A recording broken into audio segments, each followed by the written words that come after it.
Cara buat topologi, Kak. I just had to let you know you're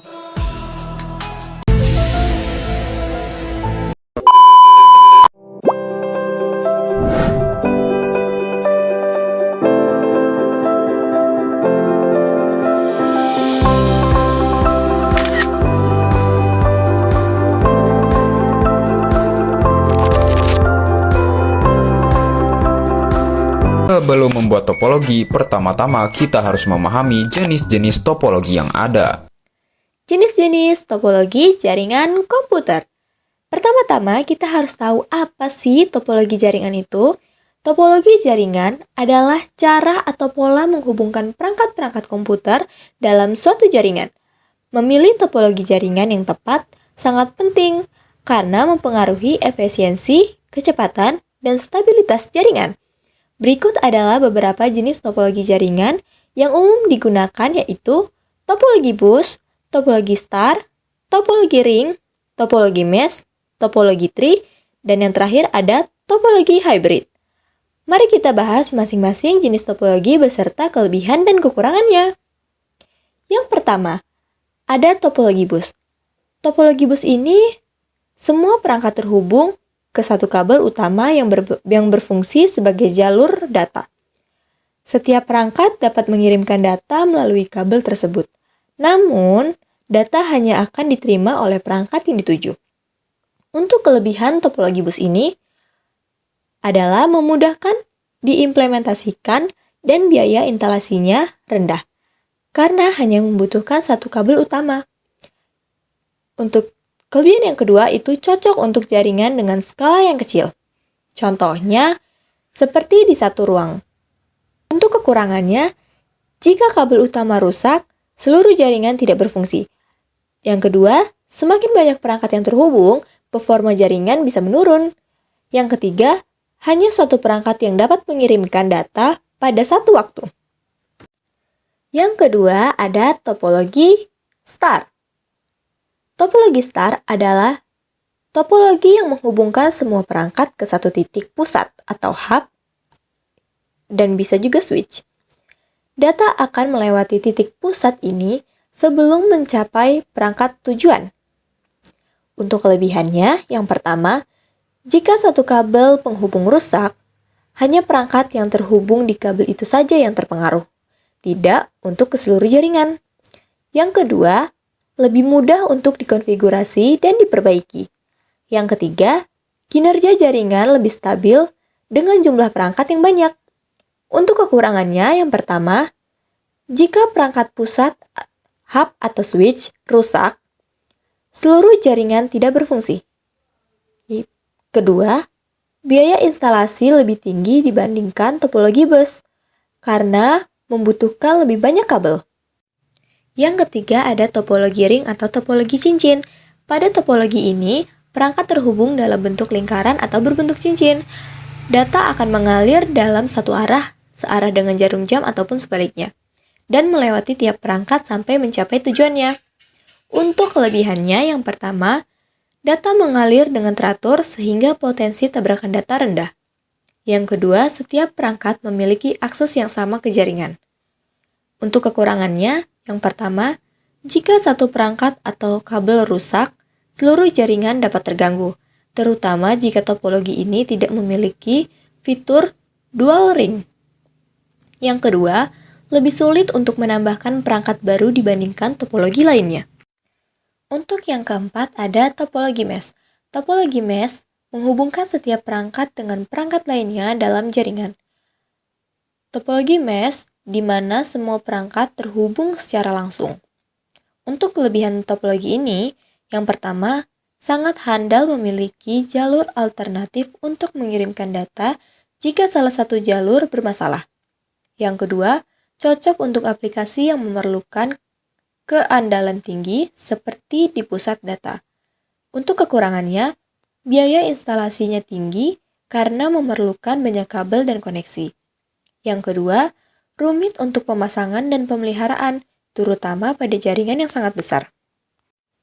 Yang kelima ada topologi tree atau topologi pohon. Topologi tree ini adalah kombinasi dari beberapa topologi star yang dihubungkan dalam bentuk hierarki mirip dengan struktur pohon. Biasanya terdapat beberapa perangkat yang berperan dengan titik pusat di setiap levelnya. Untuk kelebihannya, yang pertama mudah dikembangkan dengan menambahkan perangkat baru di tiap cabang. Yang kedua, memungkinkan manajemen jaringan yang terstruktur. Untuk kekurangannya, jika kabel utamanya bermasalah, maka seluruh jaringan bisa terganggu. Yang kedua, membutuhkan lebih banyak kabel dan perangkat tambahan, seperti hub ataupun switch. Yang terakhir ada topologi hybrid. Topologi hybrid ini adalah gabungan dari dua atau lebih jenis topologi, seperti yang dicontohkan yaitu topologi star, ring, dan mesh, digabung menjadi satu. Biasanya digunakan untuk memenuhi kebutuhan jaringan kompleks. Biasanya digunakan untuk memenuhi kebutuhan jaringan yang kompleks. Untuk kelebihannya, yang pertama sangat fleksibel, karena bisa menggabungkan keunggulan berbagai topologi. Yang kedua, cocok untuk jaringan besar dan beragam kebutuhan. Kekurangannya, yang pertama, instalasi dan konfigurasinya cukup rumit. Yang kedua, biayanya lebih tinggi dibandingkan topologi sederhana, karena perlu komponen dan konfigurasi tambahan. Nah, setelah kita sudah mempelajari tentang jenis-jenis topologi jaringan komputer, kita akan beralih ke materi IP address. Di mana IP address ini adalah singkatan dari Internet Protocol Address. IP ini adalah label numerik yang unik atau nomor yang unik, serangkaian angka binary yang diberikan kepada setiap perangkat, bisa komputer, HP, server, dan lainnya, yang terhubung ke dalam jaringan lokal ataupun internet. IP address ini berfungsi sebagai identitas dan alamat digital yang memungkinkan perangkat saling berkomunikasi, mengenali, dan bertukar data. Untuk poin-poin penting mengenai IP address, yang pertama ada fungsi. Fungsi IP address adalah mengidentifikasi perangkat atau host dan menyediakan lokasi perangkat tersebut di dalam jaringan agar dapat mengirim dan menerima data. Yang kedua ada jenis versi. IP memiliki dua versi, yaitu IP versi 4 dan IP versi 6. Di mana IP versi 4 ini terdiri dari 6 kelompok atau 6 bit yang menggunakan 32 bit. Sedangkan IP versi 6 menggunakan 8 kelompok heksadesimal. Dirancang untuk menyediakan alamat lebih banyak, yaitu 128 bit. Yang ketiga ada jenis berdasarkan sifatnya, yaitu IP dinamik atau DHCP dan IP static. IP dinamik atau DHCP berubah secara otomatis oleh ISP atau Internet Service Provider atau server DHCP. Atau yang sedangkan IP static adalah tetap dan tidak berubah. Biasanya digunakan server atau perangkat secara khusus agar IP tidak berubah-berubah. Untuk yang selanjutnya ada jenis berdasarkan cakupan. Yang pertama ada IP public, digunakan untuk komunikasi di internet atau langsung bisa terhubung ke web. IP privat digunakan jaringan lokal atau LAN seperti rumah atau kantor. Secara sederhananya, IP address adalah alamat rumah perangkat Anda di lingkungan internet yang luas. Nah, IP ini terbagi menjadi 5 bagian, yaitu kelas A sampai kelas E. Kelas A yaitu mulai dari 0 sampai 127 yang digunakan untuk skala besar atau jaringan WAN. Untuk kelas yang B, dimulai dari 128 sampai 191 digunakan untuk skala menengah atau jaringan MAN. kelas C yang dimulai dari angka 192 sampai 223, yaitu adalah skala kecil yang sering digunakan atau jaringan LAN. Untuk kelas D dimulai dari angka 224 sampai 239. Ini adalah berfungsi sebagai multitasking atau mengirimkan data ke grup secara tertentu. Untuk kelas E yang terakhir dimulai dari angka 240 sampai 255. Ini adalah IP cadangan yang digunakan untuk eksperimen, penelitian, dan untuk masa depan. Fungsi kabel straight dan kabel crossover. Kabel straight dan kabel crossover adalah jenis kabel LAN UTP dengan urutan warna di kedua ujungnya. Untuk kabel straight memiliki urutan warna sama di setiap ujungnya. Yang pertama ada putih orange, putih hijau, biru, putih biru, hijau, putih coklat, coklat.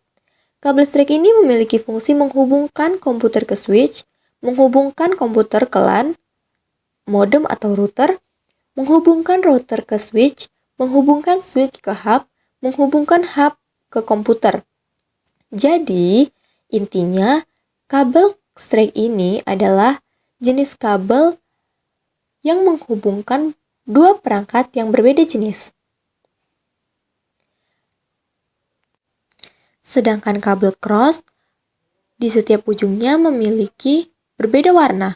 Untuk ujung yang pertama ada warna putih orange, putih hijau, biru, putih biru, hijau, putih coklat, coklat. Untuk ujung yang selanjutnya atau ujung B ada putih hijau, hijau, putih orange, biru, orange, putih coklat, coklat. Fungsi dari kabel crossover yaitu untuk menghubungkan kedua perangkat yang sama. Contohnya menghubungkan dua komputer atau laptop secara langsung. Yang kedua menghubungkan dua switch atau dua hub. Yang ketiga menghubungkan komputer ke printer yang mendukung koneksi Ethernet atau koneksi berkabel. Jadi gimana? Kalian udah paham belum perbedaan dari kabel cross dan kabel straight? Kalau kalian udah paham dari jenis-jenis topologi komputer jaringan, IP address, sampai kabel jaringan, ayo kita buat dua topologi jaringan di Cisco paket tracer. Untuk perancangan topologinya, saya memilih topologi tree dan topologi hybrid. Yang pertama yaitu topologi tree. Untuk langkah pertama yaitu kita membutuhkan alat dan bahan yaitu 1 buah server, 3 buah switch, dan 4 buah PC atau komputer. Sebagai penghubungnya kita menggunakan kabel straight sebagai penghubung antar server ke switch dan switch ke switch dan PC ke switch. Konfigurasinya kita klik server, kemudian kita pilih desktop, dan kita pilih IP configuration, kemudian kita ketik 192.168.30.1. Kita memasukkan IP secara manual. Untuk subnet masknya kita tinggal klik bawah. Lalu kita klik tab service, kemudian kita pilih DHCP, dan kita klik on. Nah, ini gunanya untuk membuat IP secara DHCP. Kemudian di default gateway-nya kita memasukkan IP yaitu 192.168.30.2. Lalu kita klik save. Selanjutnya kita akan mengkonfigurasi PC dengan cara klik PC, kemudian kita pilih desktop, kemudian kita pilih IP configuration, dan kita pilih DHCP untuk membuat IP secara otomatis yang sudah disetting oleh server tadi. Lakukan langkah-langkah tersebut pada semua PC. Setelah selesai, kita akan menguji coba jaringan dengan menggunakan pesan yang ada di toolbar atas. Lakukan dengan cara klik pesan, kemudian klik server, dan klik PC yang ingin dituju. Lakukan pada semua PC. Untuk hasilnya kita bisa lihat di sini. Yang kedua yaitu kita akan membuat topologi hybrid yang terdiri dari topologi star, topologi ring, dan topologi mesh. Pertama kita akan membuat topologi star terlebih dahulu. Kita membutuhkan 5 buah komputer, 1 buah server, dan 1 buah switch. Sebagai penghubungnya kita menggunakan kabel straight dari server ke switch dan dari komputer ke switch. Yang kedua, kita akan membuat topologi ring atau topologi cincin. Alat dan bahan yang kita gunakan itu 5 buah switch yang masing-masing memiliki 1 buah PC atau klien. Dari PC ke switch kita menggunakan kabel straight sebagai penghubung, dan untuk switch ke switch kita menggunakan kabel crossover sebagai penghubungnya. Yang ketiga, kita akan membuat topologi mesh dengan menggunakan 5 buah PC dan 5 buah switch. Untuk penghubungnya dari PC ke switch kita menggunakan kabel straight, dan dari switch ke switch kita menggunakan kabel crossover.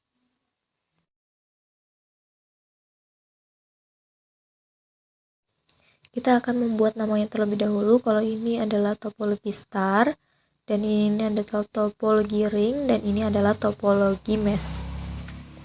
Yang dimana jika topologi ini digabungkan akan membentuk topologi baru, yaitu topologi hybrid. Untuk konfigurasi kita akan konfigurasi server di topologi star dengan cara klik desktop, kemudian klik IP configuration. Di sini kita akan memasukkan IP address yaitu 192.168.1.1. Kemudian subnet masknya kita tinggal klik aja, akan terbuat secara otomatis. Kemudian kita pilih service, kemudian kita pilih DHCP, dan kita akan klik on untuk membuat IP secara otomatis. Kemudian kita klik save. Untuk konfigurasi PC atau klien kita tinggal klik PC, kemudian kita pilih desktop, kemudian kita pilih IP configuration, dan untuk IP address-nya kita akan membuat dia secara DHCP karena telah diatur oleh server tadi. Nah, lakukan pada semua PC yang ada di topologi star, dan begitu juga yang ada di topologi ring dan di topologi mesh.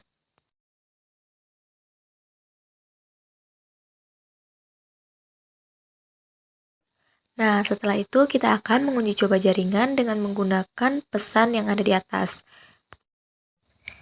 Nah, pertama kita akan menguji coba antar klien di satu topologi. Setelah hasilnya sukses, kita beralih ke topologi selanjutnya dan kita akan menguji coba antar klien di satu topologi tersebut. Setelah sukses, lakukan hal yang sama pada topologi berikutnya. Untuk selanjutnya kita akan menguji coba jaringan antar topologi. Untuk itu kita juga bisa menguji coba dengan cara menggunakan command prompt. Kita klik PC, kemudian kita klik desktop, kemudian kita pilih command prompt. Nah, di command prompt ini atau di CMD kita ketik ping, kemudian kita akan masukkan alamat IP address-nya. Kemudian kita enter. Jika hasilnya TTL, maka jaringan yang telah kita rancang ini sudah berjalan dengan baik. Kemudian kita akan mencoba sekali lagi dengan menggunakan command prompt atau CMD, maka hasilnya tetap TTL. Berarti jaringan yang kita rancang ini, yaitu topologi hybrid, sudah berjalan dengan baik. Nah, gimana nih teman-teman? Kalian udah pada paham belum? Mulai dari materinya sampai perancangannya. Jadi, kalian tertarik nggak untuk belajar lebih lanjut mengenai jaringan?